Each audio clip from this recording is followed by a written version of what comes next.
Hi guys, it's Dakota. If I look frustrated, I am. Nothing like being about 20 minutes into your video and I use my laptop and I reached across to grab something and I hit the delete button on the video while I was talking. So now I have to start all over. Wasn't meant to be, right? Okay, all is well. Let's have a drink of tea before we start. What am I drinking, you might ask? Matcha green tea with Asian pear. I highly recommend it. It's full of antioxidants, great health benefits. It's a wonderful, wonderful drink. It really is. Mine could use a little bit of honey. It's a little bitter. What matcha is just green tea, but it's ground into like a very, very fine powder. And it tends to be a little bitter. Now the Asian pear, it has that just a slight flavor of pear to it. This particular one, this is Nature's Place. And anyway, it's very good, but it does need a little bit of honey. Okay, hi everybody, I'm Dakota. Welcome to the Hallowed Cauldron. We have been working on a 7-part series, Chakra Spellwork series, and I've been doing each week one chakra and a spell work for that particular chakra to help open it, to help align it, to help balance it. And if you're just tuning in now and you haven't watched, I would highly recommend that you go to the Chakra Spellwork series, part 1, root chakra, because I tell you a little bit about what I'm doing in there. But real briefly, I don't go into a whole lot of information about the chakra itself. There's a ton of videos out there. A great book by David Pond. His beginner book is excellent if you know nothing about the chakras. And also Wheels of Life is the book that I use when I'm teaching my classes on chakras and when I'm teaching my Reiki classes for Reiki attunements.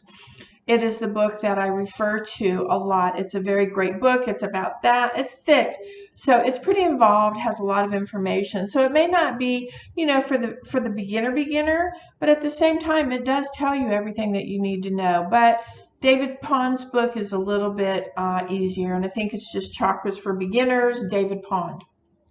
All right, so today we're actually on our chakra number 6, and that is our third eye chakra, which is right between the brows, right above the nose, right between the eyebrows, right there. It's not way up here, it's right here, it's right between the brows.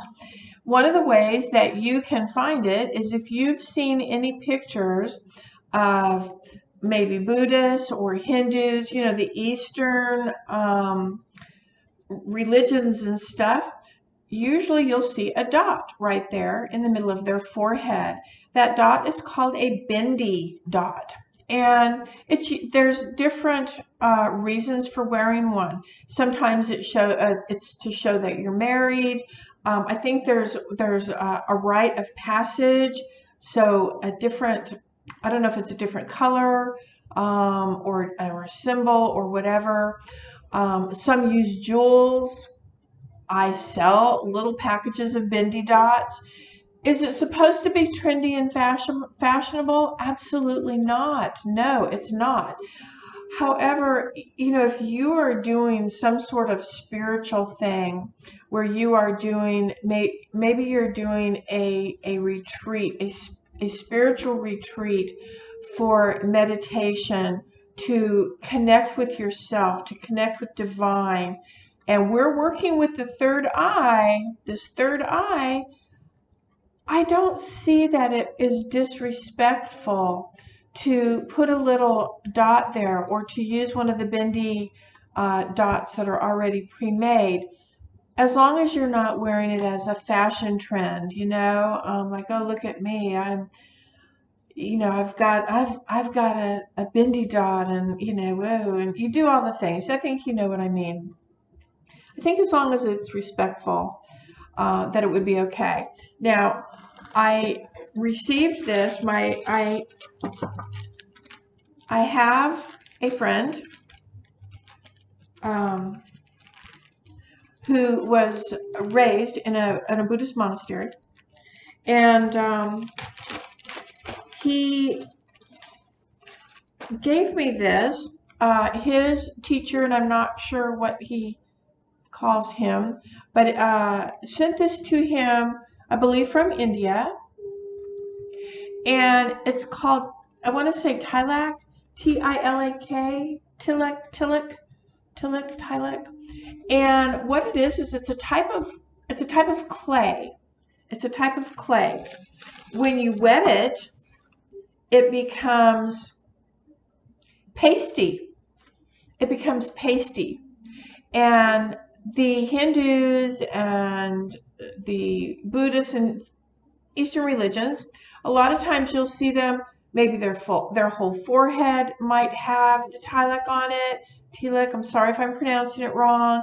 They might just have a dot. They might have it kind of down, different designs on their cheeks. I've seen them. And they just wet it, and it becomes pasty, and they put that on there for different spiritual reasons.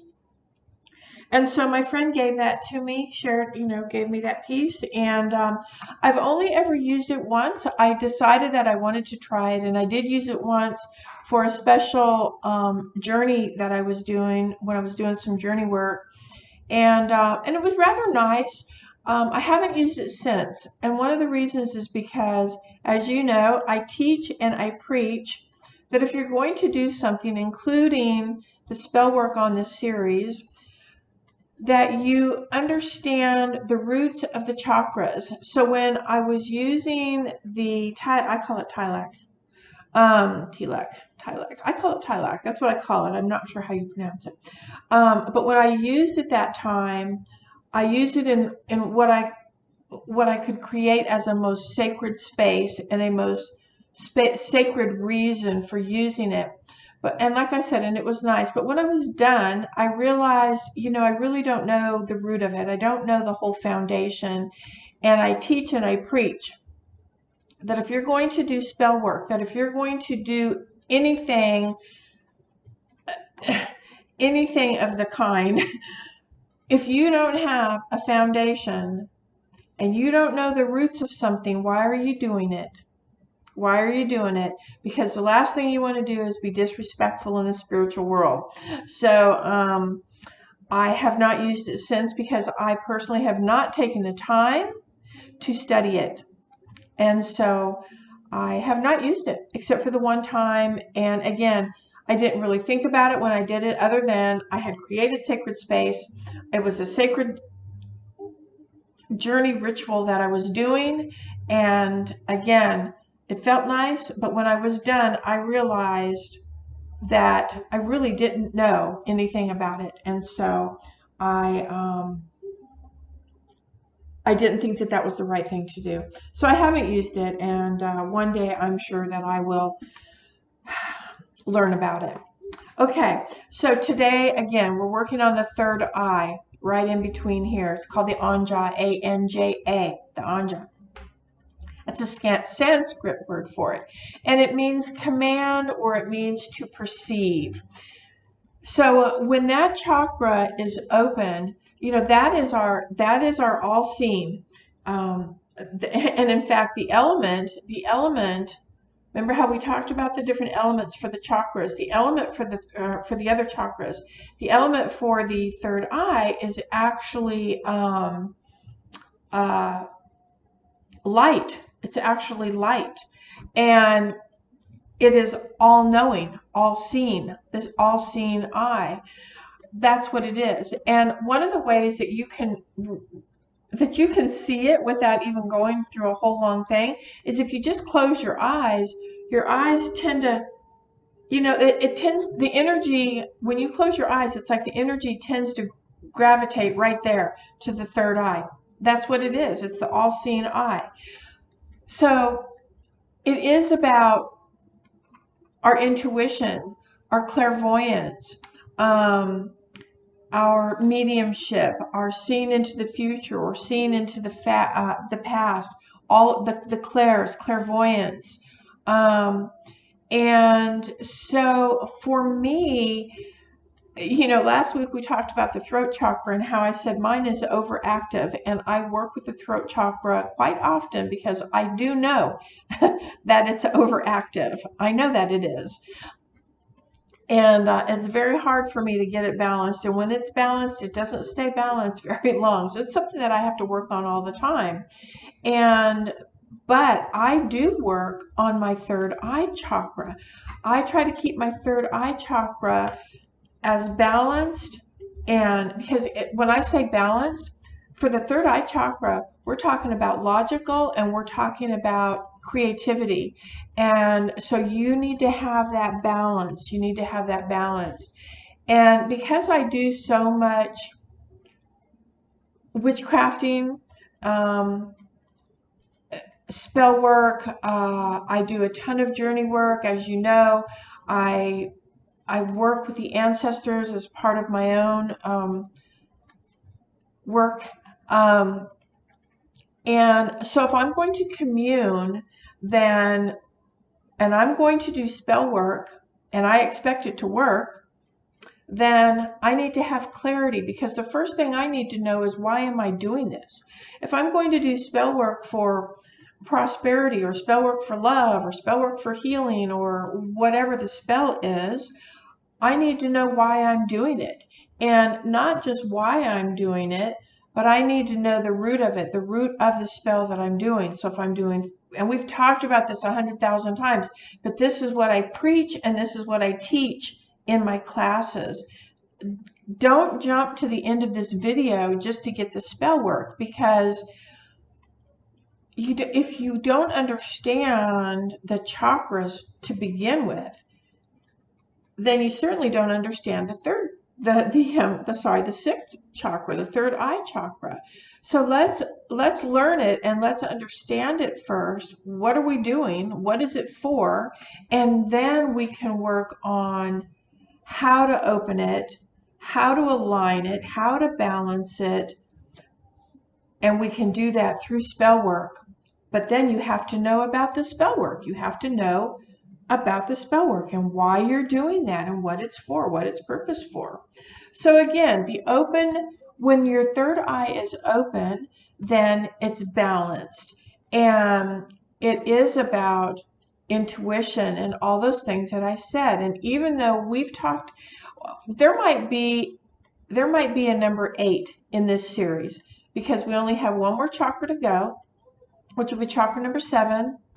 But there's a conclusion. I want to end the series with something that I feel is extremely important. I want you to know it.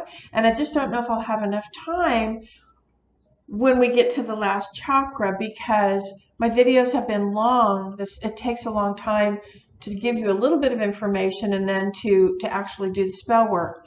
So I might end up having to do a number 8. Bear with me if you want to know it, and that's all I can say. But anyway, so you have to know the chakras. You have to know them and understand them, just like you do with your spell work. Because if you don't know, like, what do you know? What works with the third eye? I'm giving you a few things. Stones, the color of the third eye. Indigo. What color is indigo? It's sort of a blue-purple. It's in between the blue and purple, or a combination blue-purple. One of the stones is lapis lazuli, which is this stone here. This is a raw stone. It's called lapis lazuli, and it has a little bit of pyrite in it, I think. It looks blue to me. But maybe it's such a deep blue, such a dark blue, that maybe that is the color of indigo. Now, more commonly, people will use an amethyst, which is purple.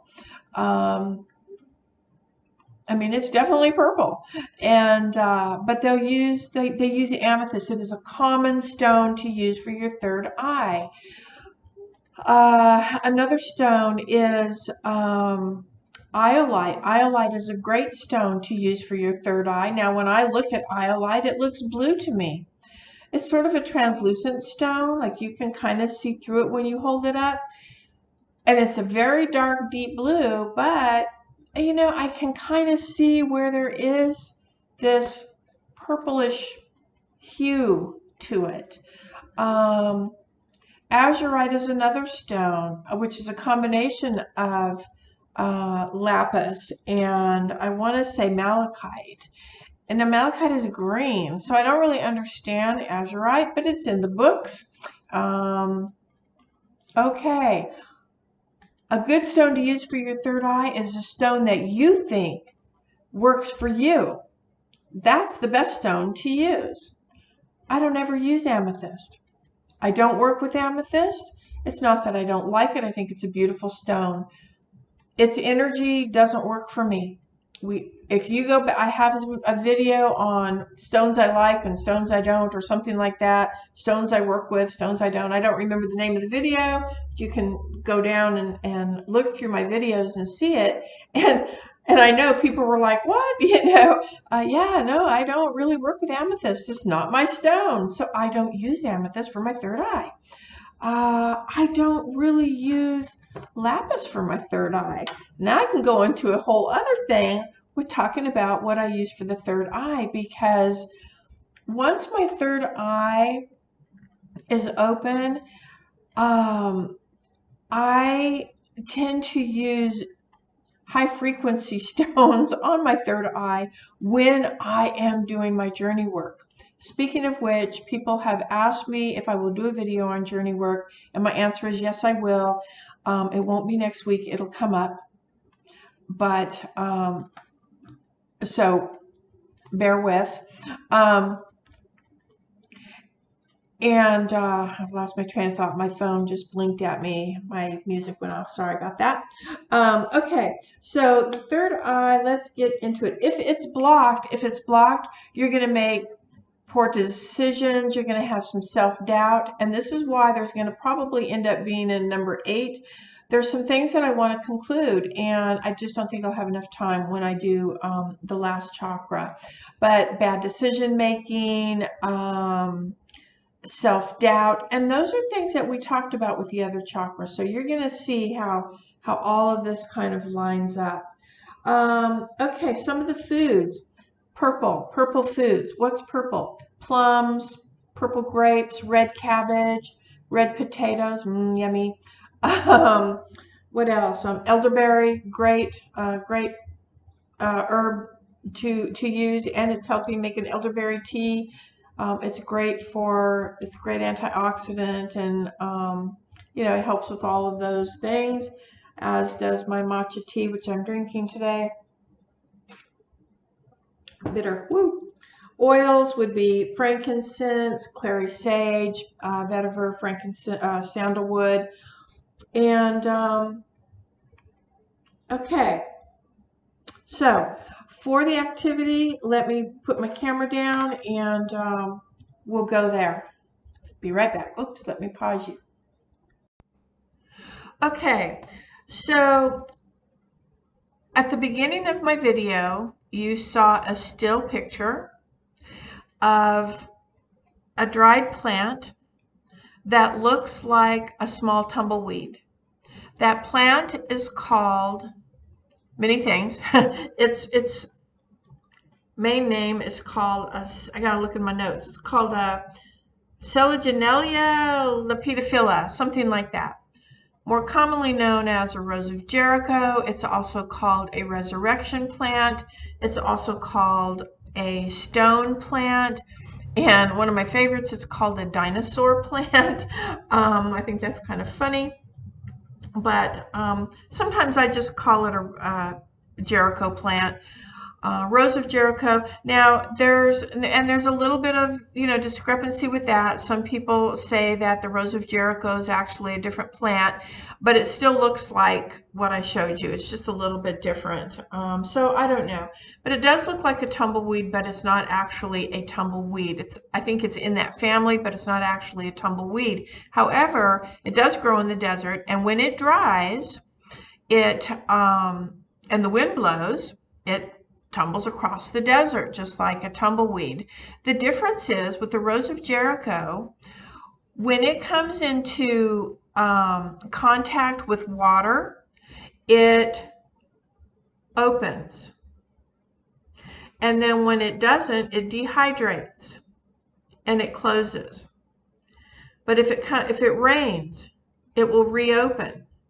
When it stops raining, it will close. If a wind comes and it blows it on down the desert and it finds a puddle of water somewhere, it will open.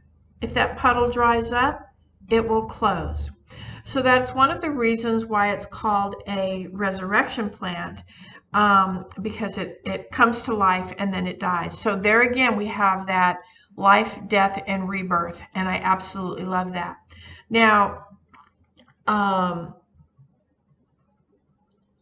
one of the things that you can use it over and over and over again.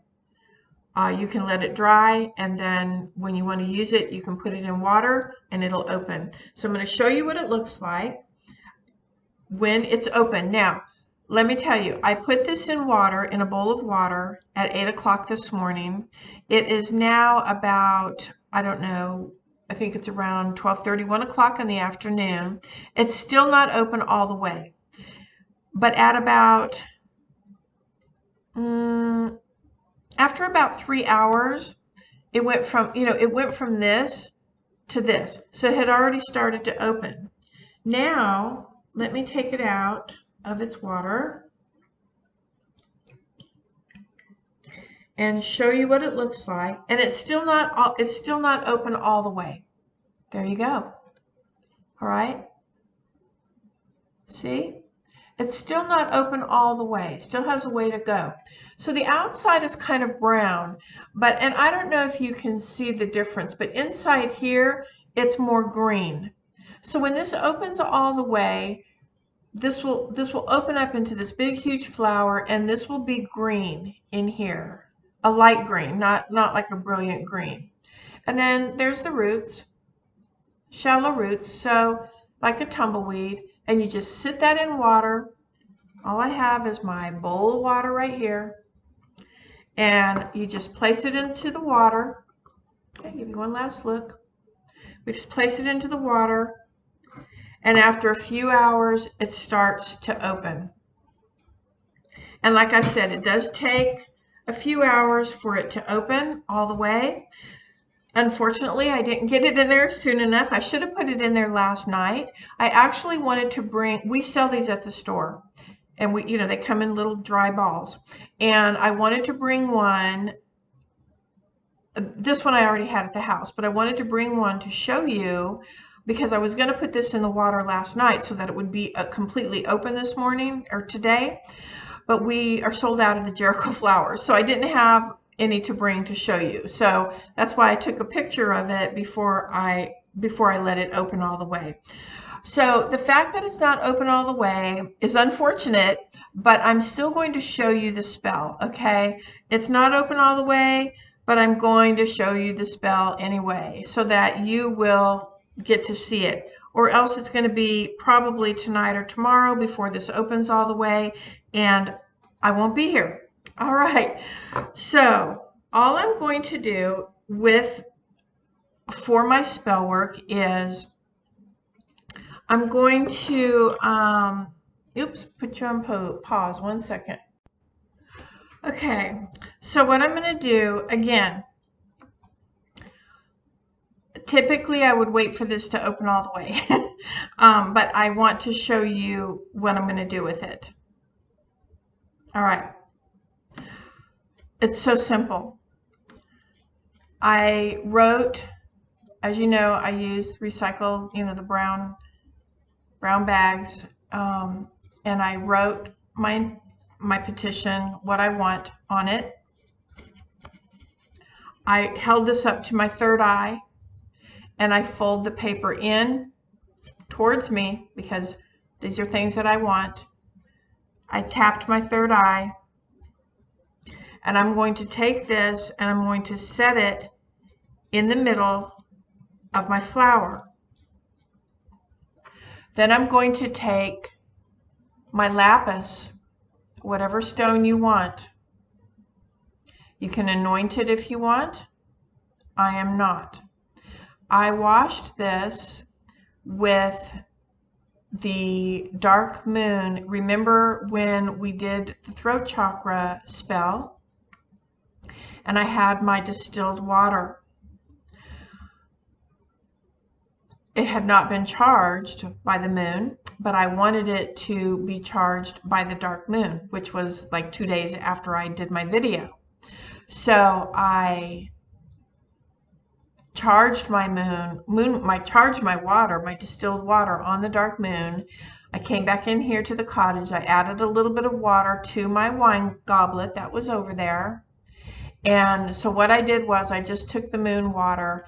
This bowl actually is filled with the moon water, the dark moon water, because that's usually the moon that I prefer to work with, is the dark moon. And so what I did was I just anointed my lapis with the dark moon water. So it's already been anointed with the dark moon water. And then all I'm going to do is I'm going to set the lapis on my intention. Now you can do anything else that you want to do. If you wanted to add extra herbs, a few herbs you could. If you wanted to add maybe a little bit of, I don't know, resin, any kind of thing that you wanted to do, you could do on here. What I'm going to do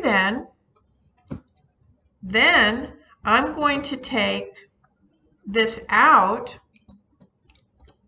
of its water, and I'm going to let it dry. When it dries, this is going to close up, enveloping my petition along with my stone. Because of what I wrote, it's actually sealing that energy. Now, when I get ready to do, say, a third eye balance, alignment, maybe it feels foggy, maybe I'm getting ready to do readings that day, whatever it is, I will take my Jericho flower, my Jericho rose of Jericho, which will be like this. I'll put it in water and it will open. And my petition and my stone will still be in there. Then it'll close when it dries. So that is the process that I'm going to be using with the Jericho flower for my third eye. Some may not understand the closing of it. That's because you don't understand my intention that I put on my paper, because that's mine. That's my work. You can do it however you want. Just remember, whatever you put in here, it will seal it. And when you're ready to, maybe you're ready to release it, or maybe you feel like the magic is done, when it's done its thing, when the spell is complete, put it in water and release the energy back into the universe. However you want to work with it, that's how it works. That is how it works. Very simple, very, very simple to do. Now, I have this great bowl of charged dark moon water that also has little pieces of the Jericho rose in it. And what I'm going to do is I'm going to keep that water in a little bottle, which I don't have here. I'll have to get one from the house. But a little bottle. I'm going to keep the water. You can take that water and asperge, sprinkle around the entrance of your door. You can, since this was third eye, like for protection and stuff, but since this was third eye, what I will do is I will continue to use this water for my flower. Even maybe not to sit it in. Maybe I'll get fresh water each time to set it in. That I haven't made a decision yet. But I will take the water and I will bless my rose and my intention, my petition, my stone, etc. until all of my water is done. You can take this water and now, oh, sorry. I got to get a different camera. And now you can anoint your third eye if you want.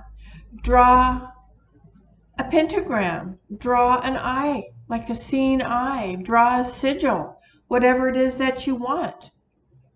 But now I have water to work with my third eye also. I also have water to use with my rose. So what I will do is, I'm going to go ahead and put this back in the water since I was just showing you this, but I actually want to do my work. So what I'm doing is I'm putting it back in the water because I want it to open a little bit more. That's probably going to happen in a few hours. Once it opens a little bit more, I'll put my petition back in there. Chances are I'm going to rewrite my petition because this was just for showing you. I'm going to rewrite it and I will re-anoint. I am going to use my lapis and I will put that in there, and then I'm going to take it out of the water and I'm going to let it dry, and I will bottle my water to use, put my water in a jar to use at a different time. And when it dries up, I'll try to take another picture if it looks different. It may not close up all the way because my item is still in there. Don't know. We'll see. I've done it so many times that each time it's a little bit different. I have a really awesome thing that we used to do. Maybe I'll share that with you at some time. But all right, so that's it. That's all we're doing today. How simple is that? Rose of Jericho, resurrection plant. Its legal name is Selaginella lepidophylla. I don't know how to say that. Flower, stone, resurrection plant. You can probably find it online. Like I said, I sell them in the store. We're out of them right now. So, of course, that will be coming back in. I didn't realize that we were out of them. And so I'm going to put that on the order. We're doing a lot of ordering right now for for the new year. And cleaning up my mess. I got water everywhere. And so that's it. And then you can, you can meditate with it. I've got my candle going, which, it's what I work with. So I have that going, and that's it. That's all there is to it. So I hope you enjoyed it. Give it a try if you want. Maybe it opened up some ideas that you would like to try on your own. Or differently than what I've done here. Let me know how it works out for you, and I'll try to take some pictures, and maybe I'll share them next week with you as this starts to develop. Okay, guys. So have a good day or good rest of the week, and I'll see you next week. Bye, guys. Be safe. Be well. Bye.